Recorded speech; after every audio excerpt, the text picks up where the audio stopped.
मनोदशा को टटोलने वाला है। आज हमारे साथ में शिवसेना से यूथ विंग के प्रेसिडेंट सचिन जी गौड़ हमारे साथ में हैं। तो पहले उनका स्वागत करते हैं। सर बहुत बहुत स्वागत है आपका। बहुत बहुत धन्यवाद, नमस्कार। तो गौड़ साहब, आप राजपूत हैं, तो अब किस तरीके से शक्ति की अगर हम वंदना करते तो जय माता जी की के साथ में स्वागत करना चाहूँगा। जय माता जी की।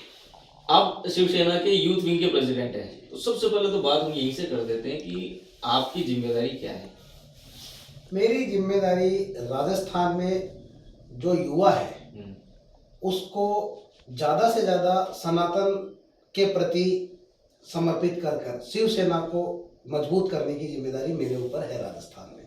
कि शिवसेना एक नाथ शिंदे गुट का मैं प्रदेश अध्यक्ष हूँ युवा सेना का। अच्छा। तो उस युवा को मैं समायोजित करूं और राजस्थान प्रदेश को आगे लेकर जाए, ये मेरे पास जिम्मेदारी है राजस्थान में। विकास के हिसाब से कुछ उनको बताना, क्योंकि सनातन एक अलग चीज हुई। सनातन एक धार्मिक यात्रा जैसी सी चीज मानी जाती है जी। सनातनी बोल दिया आपने। अगर विकास की बात करते हैं तो शिवसेना का, क्योंकि अभी वजूद तलाश ही रही है राजस्थान में, उस तरीके से मुखर है नहीं, तो उस सब के लिए कुछ तैयारी है या कुछ रोड मैप है? देखिए, आपने कहा सनातन का, मैं विकास तो एक सतत प्रक्रिया है जो सदियों से चली आ रही है। आपको मैं बताऊं, कुछ समाज विशेष के ऐसे देश हैं, एक धर्म विशेष के ऐसे देश हैं जहां पर आप विकास जाओ तो शून्य ही है।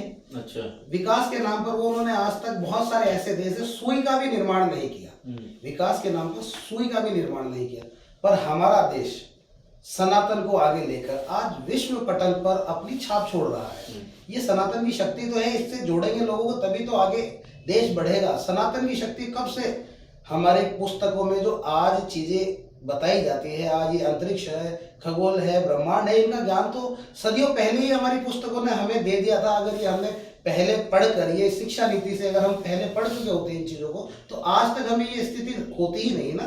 अच्छा। हाँ। आप कुछ इंटरव्यू भी हमने देखे हैं जो वायरल होते हैं साहब, जिसमें आप बहुत जोशीले अंदाज में बोल रहे हो कि एक समुदाय विशेष है कि हम डंडे से ही स्वागत करेंगे, कोई भी चीज होती है। अब अगर मान लो एक घर है, घर में दो भाई रह रहे हैं, ठीक है, अब दोनों भाइयों में वैचारिक मतभेद है किसी चीज में, तो क्या लगता है कि समझदारी से बैठ करके कोई चीजें सुलझाई जा सकती है या आपस में सिर फोड़ के ही होएगा?